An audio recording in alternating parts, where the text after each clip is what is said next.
الحمد لله نحمده ونستعينه ونستغفره ونؤمن به ونتوكل عليه ونعوذ بالله من شرور أنفسنا ومن سيئات أعمالنا من يهده الله فلا مضل له ومن يضلله فلا هادي له ونشهد أن لا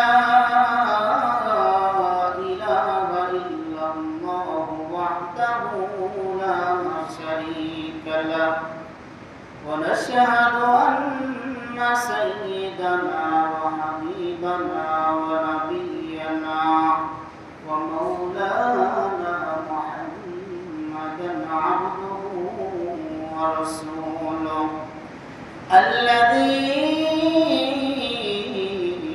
أرسله بالحق بشيرا ونذيرا وداعيا إلى الله بإذنه وسراجا منيرا أما بعد فأعوذ بالله من الشيطان الرجيم بسم الله الرحمن الرحيم ألم يجدك يتيما فآوى ووجدك ضالا فهدى ووجدك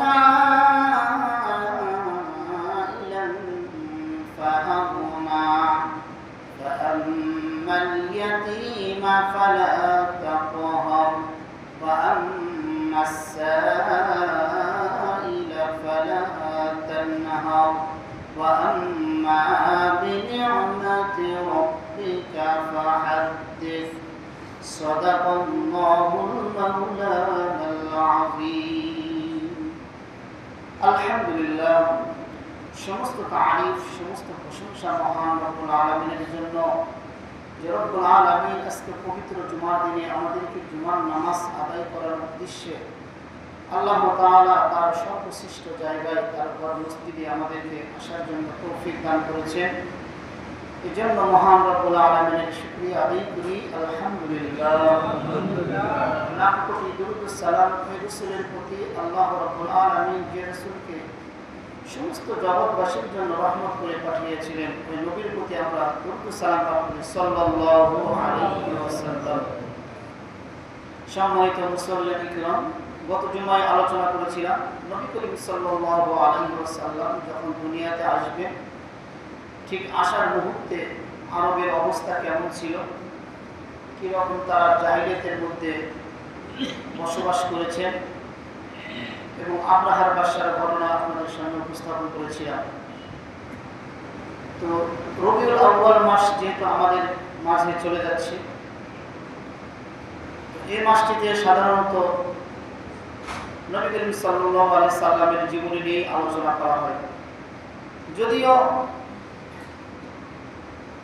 এমন কোনো জুমা নাই যে জুমায় আল্লাহর রাসূলকে নিয়ে আলোচনা হয় না। প্রতিটা জুমায় আল্লাহর রাসূলকে নিয়ে একটু একটু হইলেও কি করা হয়, আলোচনা আসে।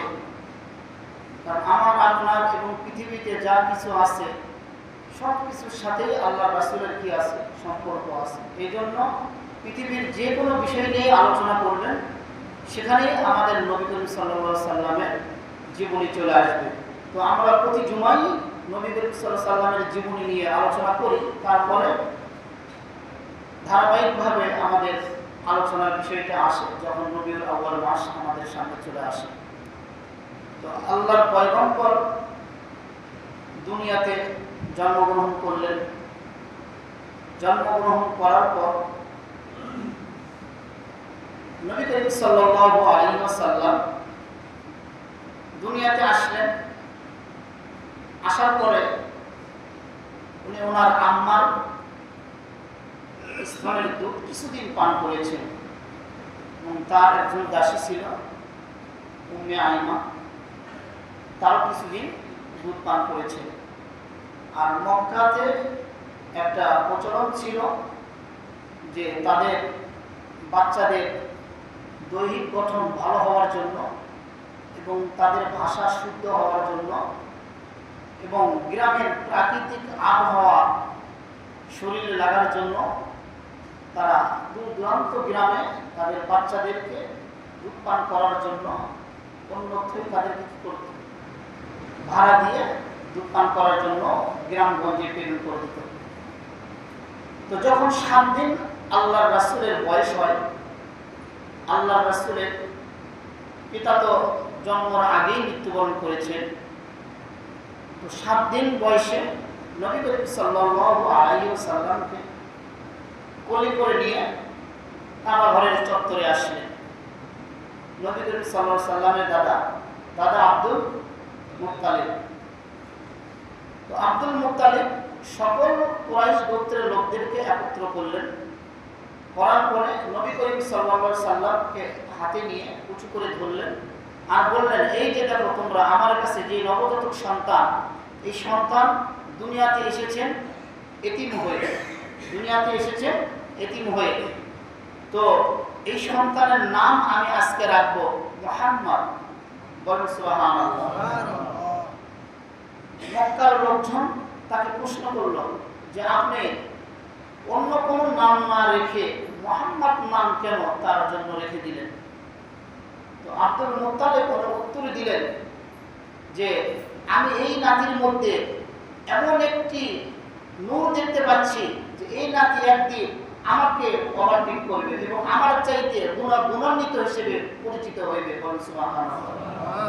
আর মুহাম্মদ শব্দের অর্থ অধিক প্রশংসিত ব্যক্তি, অধিক প্রশংসিত ব্যক্তি। অর্থাৎ নবী করিম সাল্লাল্লাহু আলাইহি সাল্লামের যতই আপনি প্রশংসা করেন না কেন, যতই তারিফ করেন না কেন, প্রশংসা করে শেষ করা যাবে না। আর পৃথিবীতে আল্লাহ তাআলার পরেই একমাত্র প্রশংসার অধিকারী নবী মুহাম্মদ সাল্লাল্লাহু আলাইহি ওয়াসাল্লাম।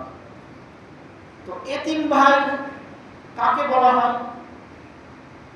বালক হওয়ার পূর্বে যে শিশু তার মা অথবা বাবা অথবা দুজনকেই হারিয়ে ফেলে তাকে কি বলা হয়? এতিম বলা হয়। আর আমাদের নবী উনি জন্মগ্রহণ করার আগেই উনি ওনার বাবাকে কি করলেন? হারিয়ে ফেললেন। তো আল্লাহর পয়গম্বর উনি যদিও এতিম, কিন্তু আল্লাহ রাব্বুল আলামিন ওনাকে দেখাশোনা করার জন্য যুগে যুগে এমন এমন লোক তার জন্য সেট করেছেন, যেটা আমার আপনার ভাগ্য হয়েছে কিনা ভিন্ন বিষয়। কিন্তু আল্লাহ রাব্বুল আলামিন উনি এতিম হওয়ার পরেও আল্লাহ তাআলা তাকে খুব সম্মানের সাথে লালন পালন করেছেন। এটা আল্লাহর রাসূলের একটা বৈশিষ্ট্য। তো আল্লাহ রাব্বুল আলামিন যখন নবী করিম সাল্লাল্লাহু আলাইহি সাল্লামের জন্ম ঘটাইলেন এবং 7 দিনে তার নাম রাখা হইল এবং আকিকা সম্পূর্ণ করা হইল, তো কুরাইশ গোত্রের পাশে একটা গোত্র ছিল, পাশে না দূরত্ব গ্রামগঞ্জে বনু সাদ গোত্র। এই বনু সাদ গোত্র এখানকার পরিবেশটা ভালো ছিল আর সেখানকার মানুষদের ভাষা ভালো ছিল। তো প্রতি বছর নেই বনু সাদ গোত্র থেকে মহিলারা দলে দলে কুরাইশ গোত্রে আসতো এবং সেখান থেকে তারা বাচ্চা দত্তক নিত এবং বাচ্চাকে তারা 2 বছর, 2.5 বছর বা 1.5 বছর একটা চুক্তি নিয়ে ওই বাচ্চাদেরকে নিয়ে যাইতো, বাচ্চাদেরকে দুধ পান করাইতো এবং সময় শেষ হইলে আবার বাবা মার কাছে ফিরে দিত। তারই ধারাবাহিকতায় বনু সাদ গোত্র থেকে মহিলারা বাচ্চা নেওয়ার জন্য কুরাইশ গোত্রে চলে আসতেছে। তো বনু সাদ গোত্রের একজন মহিলা ছিল, তার নাম হালিমা। হালিমা উনি অন্যান্য মহিলাদের থেকে একটু ব্যতিক্রমী ছিল। কিরকম ব্যতিক্রমী? উনি আর্থিকভাবে দুর্বল ছিল এবং শারীরিকভাবেও উনি দুর্বল ছিল এবং ওনার যে ঘরের পশু আছে এই পশুগুলো কি ছিল? দুর্বল ছিল। মানুষ যখন অভাবে পড়ে তখন তার সবকিছুই কি হয়ে যায়? দুর্বল হয়ে যায়। তো হালিমা উনিও বনু সাদ গোত্রের মহিলাদের সাথে বাচ্চা নেওয়ার উদ্দেশ্যে উনিও মক্কার দিকে রওনা হইলেন। একসাথেই রওনা হইলেন, কিন্তু ওনার যে গাধাটা ছিল এই গাধাটা এত দুর্বল ছিল যে তার বান্ধবী এবং তার সাথী সঙ্গীদের সাথে চলতে পারত না, অনেক পিছিয়ে পড়ে চলে গেলেন। তো এমন পিছিয়ে পড়ে চলে গেলেন যে ৬-৭ ঘন্টার রাস্তা পিছিয়ে পড়ে গেলেন এবং তার সাথী সঙ্গীরা আগে মক্কায় প্রবেশ করলেন।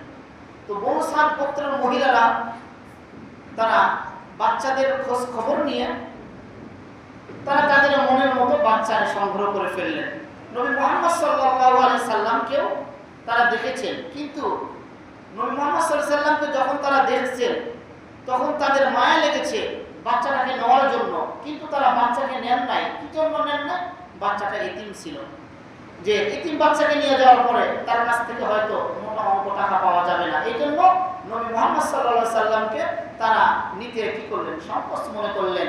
কিন্তু আল্লাহ রাব্বুল আলামিন যে ফয়সালা করে রেখেছেন যার জন্য সে এখনো ৬ ঘন্টার রাস্তা দূরত্ব পড়ে আছে। হালিমা উনি আস্তে আস্তে মক্কায় চলে আসলেন। আসার পরে দেখলেন কুরাইশ গোত্রের সম্ভ্রান্ত পরিবারের বাচ্চাদেরকে নেওয়া হয়ে গিয়েছে। উনি খোঁজ পাইলেন যে কুরাইশ গোত্রের একজন এতিম শিশু আছে, তাকে কেউ নেন নাই। উনি এখন ভাবলেন যে আমরা এমনি দুর্বল, আর্থিকভাবে দুর্বল, ওই বাচ্চাকে নিয়ে যে আমরা কি খাওয়াইবো, আর ওই বাচ্চার পক্ষ থেকে তো আমাদেরকে তেমন কোনো একটা হাদিয়াও দিতে পারবে না। এই জন্য উনি নিতে চাচ্ছেন না, হালিমা নিতে চাচ্ছেন না। তো ওনার স্বামী ভাবলেন যে খালি হাতে ফিরে যাওয়ার চাইতে আমরা একটা বাচ্চাকে নিয়ে যাই, হইতে পারে আল্লাহ তাআলা এই বাচ্চার মাধ্যমে আমাদেরকে বরকতে পরিপূর্ণ করে দিতে পারে। অর্থাৎ আল্লাহ তাআলা তার স্বামীর ভিতরে এইরকম একটা অনুভূতি পয়দা করে দিলেন। বলেন সুবহানাল্লাহ। এবার হালিমার স্বামী চলে আসলেন মা আমিনার কাছে। আসার পরে বাচ্চার দিকে তাকাইলেন। বাচ্চার দিকে তাকানোর সঙ্গে সঙ্গে বললেন, বাচ্চাটাকে আমার কোলে দেন। বাচ্চাকে কোলে নিলেন। নেওয়ার পরে হালিমাকে বললেন, আমরা এই বাচ্চাকে নিয়ে যাব। হালিমা বললেন, এই বাচ্চার তো বাবা নাই, আমাদেরকে তো সেরকম খুশি করতে পারবে না। তার স্বামী বললেন, আমি এই বাচ্চার মধ্যে যে নূর দেখতে পাচ্ছি, পৃথিবীতে আমি আজ পর্যন্ত এইরকম বাচ্চা দ্বিতীয়টা দেখি নাই। মা আমিনার কাছ থেকে হালিমা বাচ্চাকে কোলে নিলেন, নিয়ে বিদায় নিলেন 2 বছরের শর্তে। যখন দুর্বল গাধার পিঠে হালিমা আল্লাহর পয়গম্বরকে নিয়ে যখন সওয়ার হইবেন, সওয়ার হওয়ার সঙ্গে সঙ্গে দুর্বল গাধাটা শক্তিতে পরিপূর্ণ হয়ে যায়। সুবহানাল্লাহ বলবেন না? এটা নবী মুহাম্মদ সাল্লাল্লাহু আলাইহি সাল্লামের বরকত। ওই যে তার সাথী সঙ্গীরা আগে এসেছিল, আগে বাচ্চা নিয়ে চলে যাচ্ছে, হালিমা উনি নবী মুহাম্মদ সাল্লাল্লাহু আলাইহি সাল্লামকে নিয়ে যখন রওনা হইলেন, তখন এই গাধাটা এত দ্রুত রাস্তা চলতেছিলেন যে তারা যে 6 ঘন্টা আগে বের হয়েছে তাদেরকে পিছনে ফেলে হালিমার গাধা নবী মুহাম্মদকে নিয়ে বনু সাদ গোত্রে পৌঁছে গেলেন। সুবহানাল্লাহ। বাড়িতে যাওয়ার পরে নবী মুহাম্মদকে যখন বিছানায় শোয়াইলেন, একটু পর উনি ওনার স্বামীকে বলতেছে যে আমরা এখন এই বাচ্চাকে কি খাওয়াইবো। একটু পরে নবী মুহাম্মদ সাল্লাল্লাহু আলাইহি সাল্লাম আওয়াজ দিলেন, কান্নার আওয়াজ। হালিমা তখন নবী মুহাম্মদ সাল্লাল্লাহু আলাইহি সাল্লামকে কোলে নিয়ে, ওনার স্তনে দুধ নাই, শুকিয়ে গেছে, উনি দুর্বল টাইপের, উনি রোগান্বিত।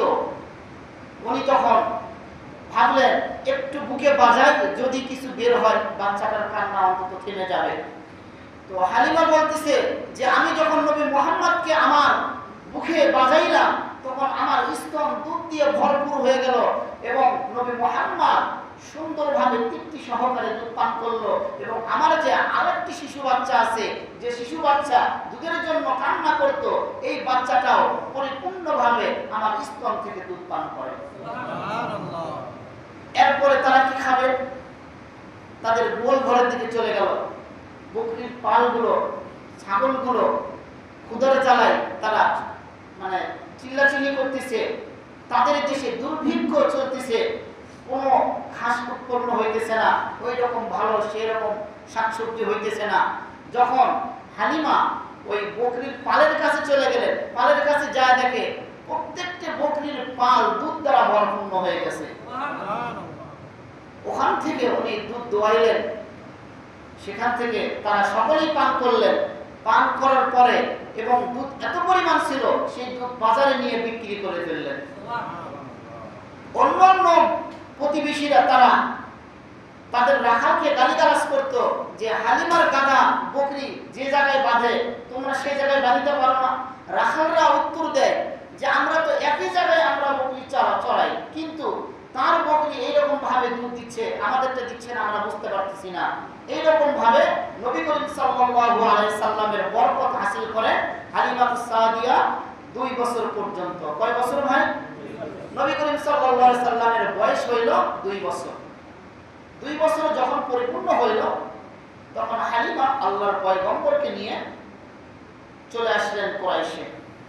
আমিনার কাছে চলে আসলেন, চুক্তি অনুযায়ী বাচ্চার অভিভাবকের কাছে বাচ্চাকে পৌঁছিয়ে দিবে।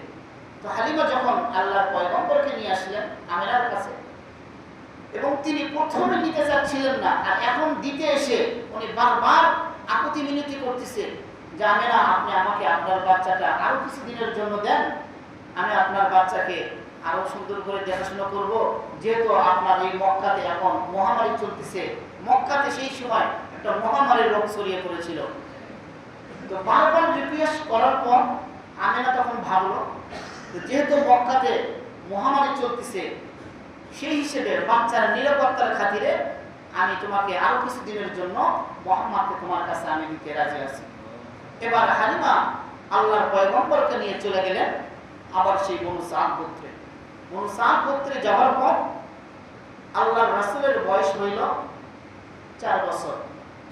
যখন 4 বছর হইল, তখন আল্লাহর পয়গম্বর ময়দানের এক জায়গায় অন্যান্য বাচ্চাদের সাথে রাখালগিরি করতেছে। আল্লাহর রাসূলের কাছে তখন চলে আসলেন হযরত জিবরাইল এবং হযরত মিকাইল আলাইহিস সালাম। এসে আল্লাহর রাসূলকে জমিনে শোয়াইলেন। তার গলার নিচ থেকে এই সিনা পর্যন্ত, নাভির উপর পর্যন্ত আল্লাহর রাসূলের সিনা মোবারকটা দুখণ্ড করে ফেললেন এবং আল্লাহর রাসূলের কলব মোবারকটা বের করলেন। জমজমের পানি দিয়ে আল্লাহর রাসূলের কলবকে ধুয়ে ফেললেন এবং কলবের পাশে একটা অংশ আছে যে জায়গায় শয়তান অবস্থান করতে পারে। প্রতিটা মানুষের কলবের পাশে একটা অংশ আছে যে জায়গায় শয়তান অবস্থান করতে পারে। ওই জায়গা থেকে শয়তান মানুষকে ধোঁকা দেয়।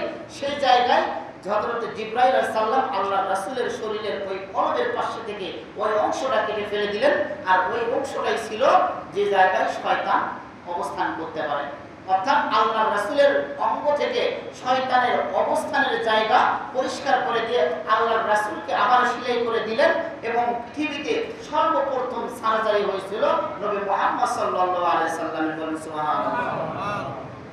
যখন হালিমার অপর একটি সন্তান এই দৃশ্য দেখলেন, দ্রুত চলে আসলেন হালিমার কাছে। এসে বললেন যে আম্মা, আমার কুরাইশ ভাইকে 2 জন ব্যক্তি এসে জমিনে শোয়া তার বুকটা ফেলে ফেলেছিল, আমি দ্রুত আপনার কাছে চলে এসেছি।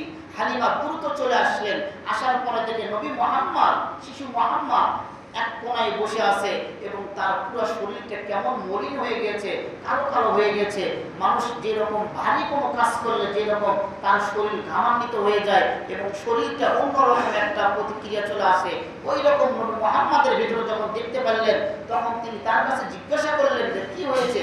তখন নবী মুহাম্মদ পুরো ঘটনা খুলে বললেন এবং তিনি ভাবলেন যে আমি অন্যর বাচ্চাকে নিয়ে এসেছি, যদি এই বাচ্চার কোনো ক্ষতি হয় তাহলে আমি এই বাচ্চার দায়ী কিভাবে আমি তার গার্জিয়ানকে আমি জবাবদিহিতা করব। সুতরাং নবী মুহাম্মদকে আমি আর রাখতে পারবো না। হালিমা পরের দিনে শিশু মুহাম্মদকে নিয়ে আবার চলে আসলেন কুরাইশ গোত্রে।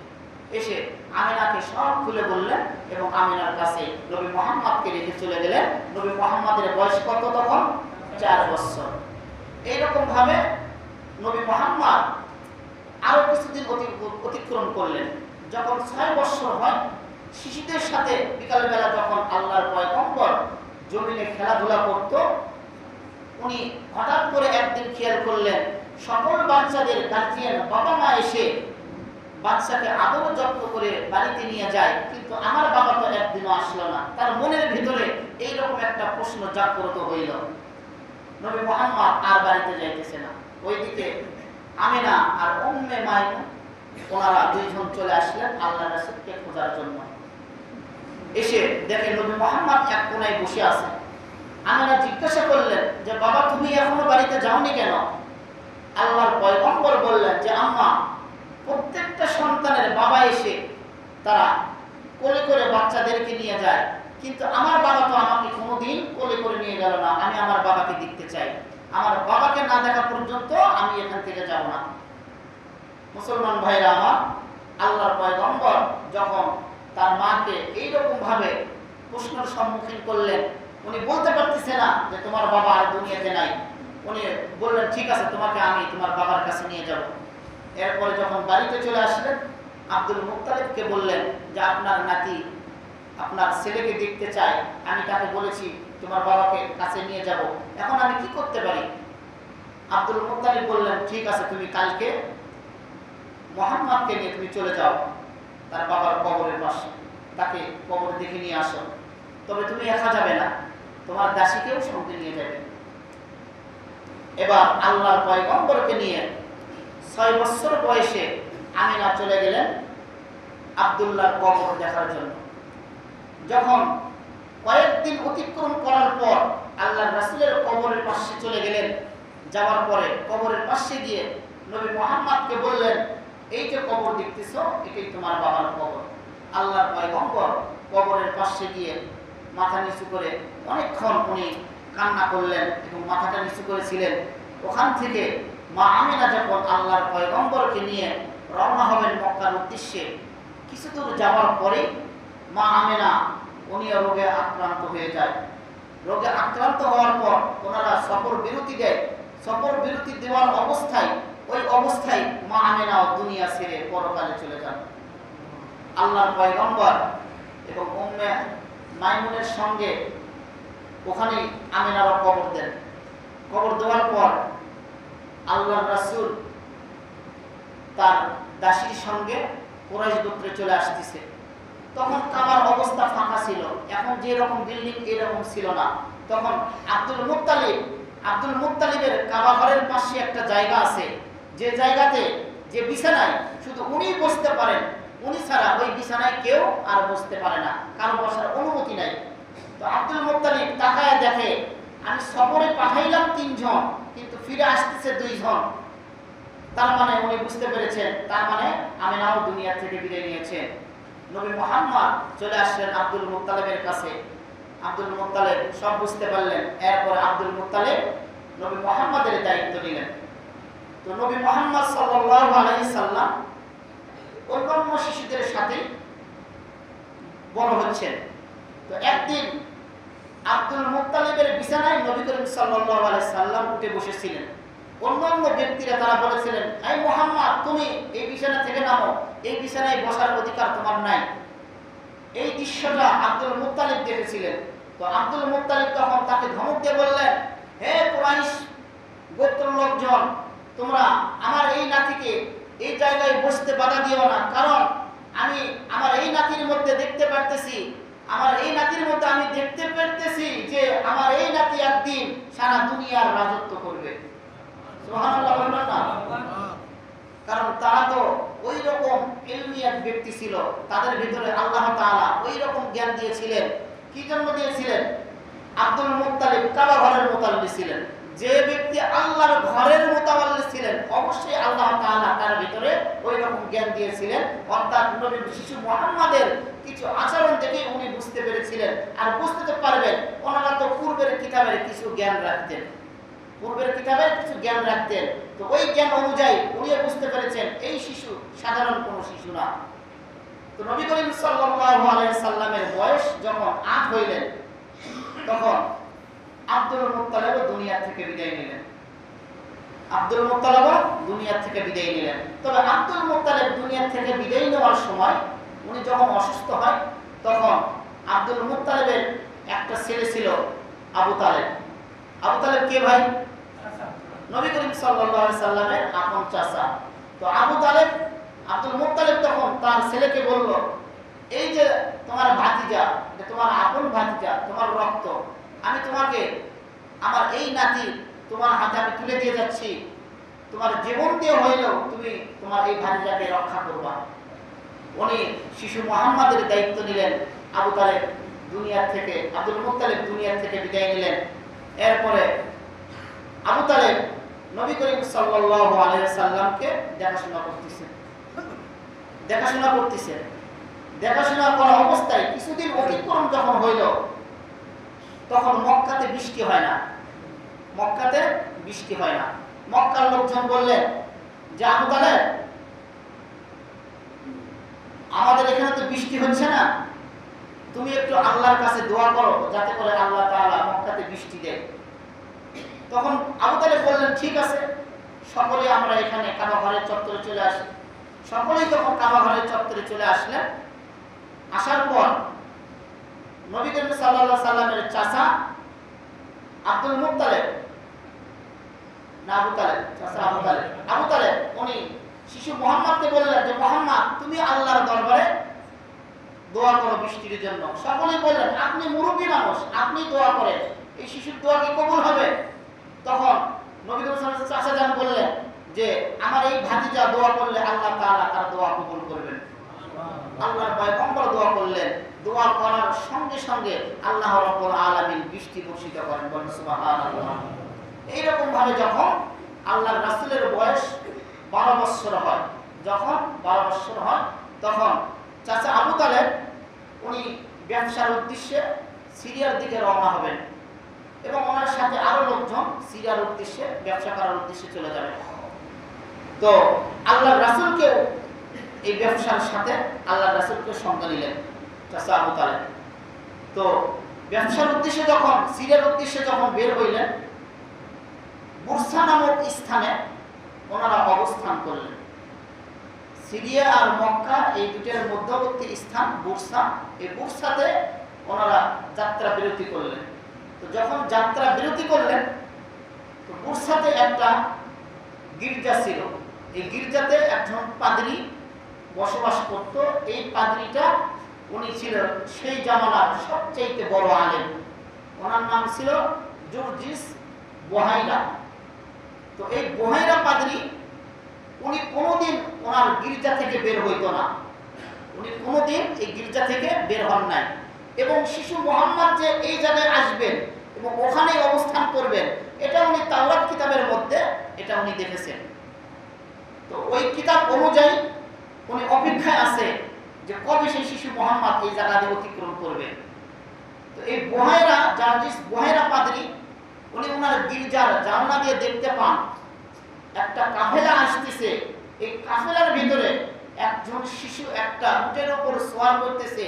আর এই উত্তপ্ত রোদ, এই রোদের মধ্যে এক খণ্ড মেঘ এই শিশুর মাথার উপরে ছায়া দিচ্ছে এবং শিশু যেদিকেই যাইতেছে ওই মেঘটা তার পিছনে পিছনে যাইতেছে। বলেন সুবহানাল্লাহ। ওই পাদ্রী এবার গির্জা থেকে বের হইলেন। বের হওয়ার পর আল্লাহর রাসূলের চাচার কাছ থেকে অনুমতি নিয়ে উনি নবী মুহাম্মদকে তল্লাশি করতেছেন। প্রথমে উনি নবী করিম সাল্লাল্লাহু আলাইহি সাল্লামের ঘাড়ের পিছনে দেখলেন। ঘাড়েতে দেখে প্রত্যেকটা নবীর ঘাড়ের একটা নবুয়তের মোহর সিল মারা থাকে। প্রত্যেকটা নবীর ঘাড়ে এই নবুয়তের সিল ছিল। উনি প্রথমে যখন দেখলেন নবী করিম সাল্লাল্লাহু আলাইহি সাল্লামের ঘাড়ে নবুয়তের মোহর, এরপরে ওনারা বুঝতে বাকি রইল না। উনি তখন আল্লাহর রাসূলের চাচা আবু তালেবকে বললেন যে তোমার এই ভাতিজার নাম কি? উনি বললেন মুহাম্মদ। না, বললেন যে তোমার এই বাচ্চা তোমার কে হয়? বলে যে আমার ছেলে। তোমার ছেলের নাম কি? বলে মুহাম্মদ। বলে তুমি কোন গোত্রের লোক? বলে কুরাইশ গোত্রের লোক। তো বলে যে এই ছেলের নাম যদি মুহাম্মদ হয় আর তোমাদের বাড়ি যদি কুরাইশ গোত্র হয়, তাহলে এই ছেলের বাপ জীবিত থাকার কথা না, এই ছেলের বাবা জীবিত থাকার কথা না। আব্দুল মুত্তালিব আবু তালেব উনি একটু টেকনিক খাটিয়েছিলেন যে নিরাপত্তার খাতিরে উনি মিথ্যা বলেছিলেন যে যদি আমি সত্য কথা বলি তাহলে হয়তো আমার ভাতিজার ক্ষতি হইতে পারে। এই জন্য উনি মিথ্যা কথা বলে উনি বাবার পরিচয় দিলেন। তো উনি বললেন যে যদি আপনার এই ছেলের নাম মুহাম্মদ হয়ে থাকে আর আপনি যদি কুরাইশ গোত্র হয়ে থাকেন, তাহলে ওনার বাবা জীবিত থাকার কথা নয়। তখন উনি বললেন যে আপনি এটা কিভাবে জানলেন?